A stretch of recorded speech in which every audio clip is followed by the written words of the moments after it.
பெண்கள் பண்ணக்கூடாதுன்னு சொன்ன விஷயங்கள் வேற. எங்கள் அப்பாவுக்கு நான் செய்யாமல் யார் செய்வாங்கன்னு கேட்குறாங்க. அப்போ நம்ம என்ன பதில் சொல்ல முடியும்? மருமக பிள்ளைன்னு சொன்னால் அது அவருக்கு அப்பா அம்மாவில் யாராவது ஒரு ஆள் இல்லாமல் இருந்தால் இந்த ஈமைக்கிரியை செய்யலாம். ஏதாவது ஒரு நல்ல விஷயத்துக்கு வெளில வராங்கன்னா டெத்து போச்சா நல்லதுன்னு.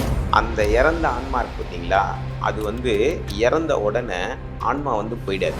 முதல் விஷயம் எல்லாரும் புரிஞ்சுக்கணும், நல்லது கெட்டது மாறி மாறி நடக்க தான் போகுது. ஒரு பிள்ளையை பெற்றுக்கிறதுக்கு காரணம் என்ன? தன்னுடைய ஈமக்கிரிகளை செய்யணுன்ட்டு தான்.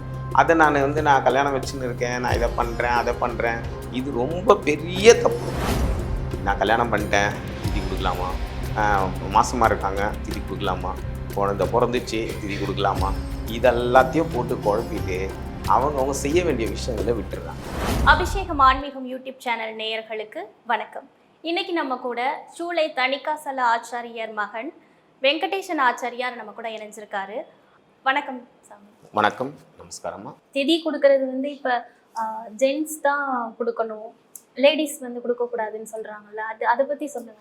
அதாவது திதி லேடிஸ் கொடுக்கக்கூடாதுன்னா, இப்போ நம்ம ராமாயணம் எடுத்துட்டிங்கன்னா, ராமாயணத்தில் அதாவது ராமர் அவருடைய அப்பாவுக்கு திதி கொடுக்க வேண்டிய காலம். அப்போ அவர் வெளியில் போயாச்சு. அப்போது அவர் கொடுக்குறாரோ இல்லையோன்னு சொல்லிட்டு சீதா பிராட்டி அவங்க மாமனாருக்கு ராமர் கொடுக்கறதுக்கு முன்னாடியே பிண்டம் கொடுத்துட்டாங்க. தர்ப்பணத்தை சீதை பண்ணிட்டாங்க. ராமர் பண்ண போகும்போது எனக்கு ஏற்கனவே கொடுத்துட்டாங்களேன்னு சொல்லிட்டாங்க. அப்போது யார் பண்ணது? அந்த இதுலேயே மருமகள் தான் பண்ணியிருக்காங்க. அதனால் பெண்கள் பண்ணக்கூடாதுன்னு சொன்ன விஷயங்கள் வேற. அதாவது அந்த தர்பை பிடிச்சி அந்த விஷயங்கள் பண்ண முடியாதுன்னு சொல்லிட்டு. ஆனால் இப்போ இருக்கிற காலகட்டங்களில் சில கர்மாக்களை அவங்க தான் செய்யணுன்ற கர்மாக்குள்ளே வந்த உடனே ஒன்றும் பண்ண முடியாது. அதனால் அவங்க கூடிய அளவுக்கு எந்தெந்த விஷயங்கள் பண்ண முடியுமோ ஓரளவுக்கு பண்ணலாம், தப்பு கிடையாது. இப்போ நடைமுறையிலையும் பண்ணிட்டு தான் இருக்காங்க ஆனால் சொல்கிறவங்களும் டிவியில் பேசுகிறவங்களும் ப்ளஸ் யூடியூப்பில் இதில் பேசுகிறவங்க எல்லாருமே செய்யக்கூடாதுன்னு சொல்கிறாங்க. ஆனால் அந்த விஷயம் நடந்துன்னு தான் இருக்குது. இப்போ ஏன்னா நானே போயிட்டுருக்கேன், நானே செஞ்சிட்ருக்கோம், எல்லாரும் பண்ணி வேறு ரயில் இல்லை. இப்போ ஏன்னா பசங்க இப்போ என்னென்னா, இப்போது 2 பசங்க இருக்காங்க, 2 பொம்பளை பசங்க. அவங்க 2 பேர் என்ன சொல்கிறாங்க, எங்கள் அப்பாவுக்கு நான் செய்யாமல் யார் செய்வாங்கன்னு கேட்குறாங்க. அப்போ நம்ம என்ன பதில் சொல்ல முடியும்? இல்லைங்க, இது பண்ணி தான் தான் செய்யணும், இப்படி செய்ய முடியும் அப்படி செய்ய முடியும்னு சொல்கிறோம். சொன்னாலும் நீங்கள் என்ன சொல்கிறீங்க அதை நான் செய்கிறேன்றான். அப்போ நம்ம என்ன பண்ண முடியும்? யாருமே எதுவுமே செய்யும். அதாவது ஒரு ஆத்மார்த்தம் தான் மெயினான விஷயம். அதாவது என்ன ஆத்மார்த்தமாக அவங்க அதை செய்கிறாங்கன்றது தான் நம்ம பார்க்கணுமே தவிர யார் செய்கிறாங்கன்றத நம்ம யோசனை பண்ணுறதுல பிரயோஜனம் இல்லை. ஏன்னா வேற ஆள் வச்சா இருந்தாலும் அதாவது இப்போது பெரியப்பா பிள்ளை சித்தப்பா பிள்ளை அன்னைக்கு இருந்த உறவு வேற. அன்னைக்கு இருந்த உறவுகள் கூட்டாக இருந்தாங்க. அப்போது இவங்க இல்லைனாலும் பங்காளிங்க கூட இருந்து எல்லாத்தையும் செஞ்சாங்க. ஆனால் இன்றைக்கி செய்கிற ஆள் கிடையாது. இன்றைய காலகட்டத்தில் அவங்கள 10 நாள் இங்கே இருங்க செய்யுங்க சொன்னால் செய்ய போகிறது இல்லை. நான் அதனாலே யாரும் ஒதுங்கிடுறாங்க.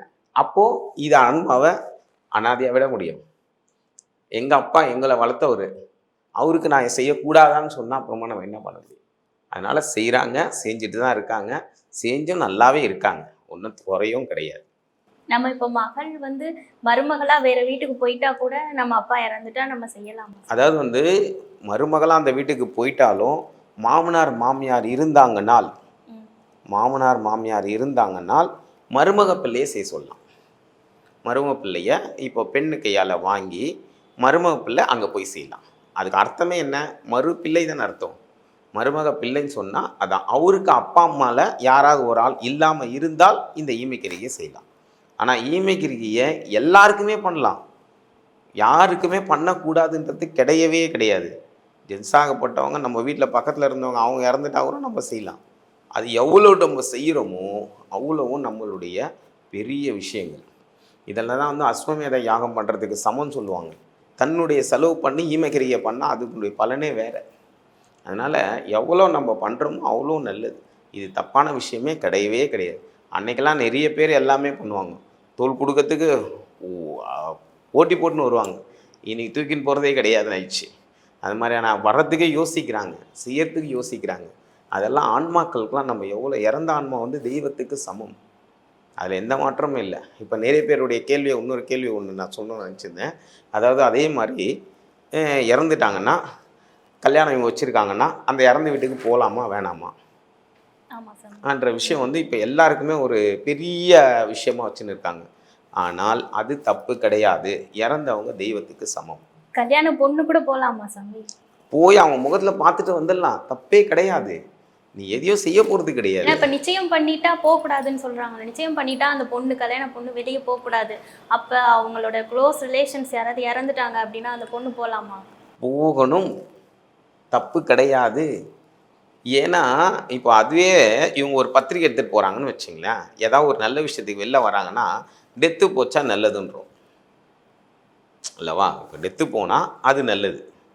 ஆனால் அந்த டெத்துக்கு நம்ம போனால் தப்பு. ஆமா ஆமா. அதனுடைய அர்த்தமே இல்லையே. ஏன்னா அந்த இறந்த ஆன்மா இருக்கு பார்த்தீங்களா, அது வந்து இறந்த உடனே ஆன்மா வந்து போயிடாது.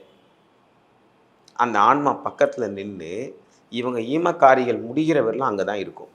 யார் வந்தாங்க, யார் பார்த்தாங்க, என்ன செஞ்சாங்கன்றத ஆன்மா பார்த்துக்கிட்டே இருக்கும். அதனால தான் அவங்க பெரியவங்கெல்லாம் சொல்லுவாங்க, ஸோ முகத்தையாவது பார்த்துட்டு வந்திருப்பான். எதுக்குன்னா வெளியில் நின்னாவது பார்த்துட்டு வாங்க. அந்த பார்த்துட்டு வந்தால் அந்த கர்மம் அப்படியே முடிஞ்சிடும். அதனால தான் எப்பவுமே நல்லது கெட்டது மாறி மாறி நடக்கிற விஷயம். இப்போ நம்ம குத்தனை இருக்கிற வாசல், அந்த வாசலில் பக்கத்தில் ஒருத்தவங்க இறந்துட்டாங்கன்னா என்ன பண்ண முடியும்? இப்போ இதே பொண்ணு இருக்காங்க, இப்போ பொண்ணுக்கு பாட்டி இறந்துட்டாங்க, அப்போ என்ன பண்ணுவாங்க? அப்போ அந்த வீட்டில் அவங்க சாமி, எனக்கு கல்யாணம் ஆகும்போது என் பாட்டி இறந்துட்டாங்கன்னு நான் அதுக்கு போகலை. என்னை போகக்கூடாதுன்ட்டாங்க, நான் போகல. அதுதான் பெரிய தப்புன்றேன். ஏன்னா அதை தான் இப்போ இவங்க நினச்சிட்டு இருக்காங்க. நான் என்ன சொல்கிறேன்னா, நல்லது இவங்களது நல்லது கரெக்டு. அவங்க வயசானவங்க, பெரியவங்க, அவங்களுடைய ஆசி நமக்கு வேணும் இல்லவா? இறந்தவொன்னே அந்த முகத்தை திருப்பி நம்மளால் பார்க்க முடியுமா? எவ்வளோ இது பண்ணாலும் நம்மளால் பார்க்க முடியாது. அந்த முகத்தை நம்ம பார்த்துட்டு வந்துடணும். அதை பார்த்துட்டு வந்தால் அதனுடைய சந்தோஷமே வேறு. இப்போ அவங்களே இல்லை, அவங்களே என்ன நினைப்பாங்க, ஒரு கல்யாணம் வச்சுருக்க பொண்ணுப்பா, அப்போ கூட என்னை நம்பி வந்ததுப்பான்னு சொல்லுவாங்கல்ல. அப்போ அவங்களுடைய ஆசி நமக்கு எவ்வளோ கிடைக்கும். எங்க வீட்ல எல்லாரும் போனாங்க, எங்க அப்பா அம்மா எல்லாரும் போனாங்க. நான் போகல. நான் கல்யாண பொண்ணுன்னு என்னை அனுப்பல. ஏன்னா என்கேஜ்மெண்ட் ஆயிடுச்சு, போகக்கூடாது வெளியே அப்படின்ட்டு. அதுதான் அது மாதிரி தடங்கள் வந்து பெரியவங்களே வந்து நான் யோசிக்க மாட்றாங்க. எனக்கு அதுதான் இப்போ இருக்கிற எனக்கே பெரிய ஆதங்கமே அதுதான். என்னுடைய ஆதங்கமே இந்த விஷயத்த சொல்லணுன்றதுக்கே எனக்கு பெரிய பிரச்சனையே இதான். முதல் விஷயம் எல்லாரையும் புரிஞ்சுக்கணும். நல்லது கெட்டது மாறி மாறி நடக்க தான் போகுது. இனி யார் வீட்டுக்கு நடக்குதாலும் நம்ம வீட்டுக்கு நடக்க தான் போகுது. இப்போ ஒரு 10 நாள் முன்னாடி ஒரு கல்யாணம் கோயம்புத்தூரில், போன 13ஆம் தேதி வருஷப்பிறப்பு முன்னாள் கோயம்புத்தூரில் கல்யாணம். திங்கக்கிழமை கல்யாணம், அதாவது செவ்வாய்க்கிழமை வருஷப்பிறப்பு வந்தது, திங்கக்கிழமை கல்யாணம் கோயம்புத்தூரில். வெள்ளிக்கிழமை அன்னைக்கு சனிக்கிழமை அன்னைக்கு இவங்க நைட்டு ட்ரெயினில் போனோம் கோயம்புத்தூருக்கு. எல்லாம் புக் பண்ணிட்டாங்க. சனிக்கிழமை காலையில் பொண்ணுக்கு பெரியப்பா இறந்துட்டார். வீடு பக்கத்து வீடே. என்ன பண்ணுவாங்க? பந்தக்கால் வெள்ளிக்கிழமை வேலைக்கிழமை பந்தக்கால் வச்சுட்டாங்க. எல்லாம் சீரியல் லைட்லாம் போட்டிருக்காங்க வீட்டில் எல்லாம். பக்கத்து வீடு. ஆனால் அவர் இறந்துட்டார். இப்போ என்ன பண்ண முடியும்? சனிக்கிழமை அன்னைக்கு அந்த டெத்துக்கு எல்லாரும் இருந்து எல்லாத்தையும் செஞ்சுட்டு எல்லாத்தையும் முடிச்சுட்டு அதுக்கப்புறம் சனிக்கிழமை நைட்டு கிளம்பி போயிட்டு திருப்பி கல்யாணத்தையும் பார்த்துட்டு வந்து திருப்பி அதுக்கப்புறம் காரியம் பண்ணாங்க. அதனால் இதெல்லாம் மாறி மாறி நடக்கிற விஷயந்தான். அது எல்லாருக்கும் வந்து ஒருத்தவங்களுக்கு வந்து அது வந்து ஒரு பெரிய விஷயமா அமையும், ஒருத்தவங்களுக்கு ஒன்றும் இல்லாமல் போயிடும், அவ்வளோதான். ஆனால் அந்தந்த டைமில் அந்தந்த விஷயத்துக்கு எதுவும் அப்பப்போ அதை பண்ணி முடிச்சிடணும். அதை முடிச்சுட்டா வச்சிங்களா, அதை விட திருப்தி வேறு எதுவுமே கிடையாது. ஒரு பிள்ளையை பெற்றுக்கிறதுக்கு காரணம் என்ன? தன்னுடைய ஈமக்கிரிகளை செய்யணுன்ட்டு தான். அதை நான் கல்யாணம் வச்சுன்னு இருக்கேன், நான் இதை பண்ணுறேன் அதை பண்ணுறேன், இது ரொம்ப பெரிய தப்பு. நிறைய பேர், கொஞ்சம் பேர் கிடையாது, எனக்கு வர ஃபோனில் 99% இந்த கேள்வி கேட்குறவங்க தான் அதிகம்.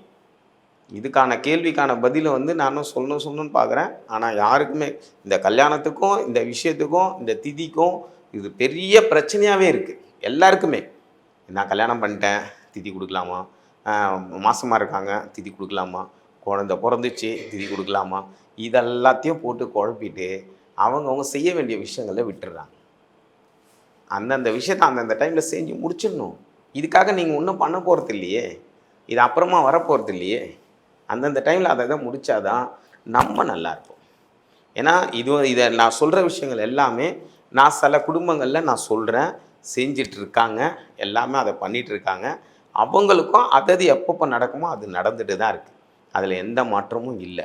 இதை நான் வந்து கிட்டத்தட்ட இந்த 30 வருஷ காலத்தில் நான் அனுபவ ரீதியாக சொல்கிற விஷயந்தான். இது எல்லாமே வந்து அனுபவத்தால் மட்டும்தான் நான் சொல்கிறேனே தவிர, மற்றவங்க சொன்னதோ இல்லை மற்றவங்க கிட்ட கேட்டதோ, எங்கள் அப்பா கூட இருந்து சில விஷயங்களை நான் கேட்ட விஷயங்களையும் இதெல்லாம் மட்டும்தான் நான் இப்போ சொல்லிட்டு இருக்கேனே தவிர, நான் சும்மா புக்கை படித்தோ இல்லை வேற யார்கிட்ட கேட்டோ அந்த விஷயம் கிடையவே கிடையாது. அதனால் ஆன்மாக்கு செய்ய வேண்டிய விஷயத்த கரெக்டாக பண்ணால் நல்லாயிருக்கும்.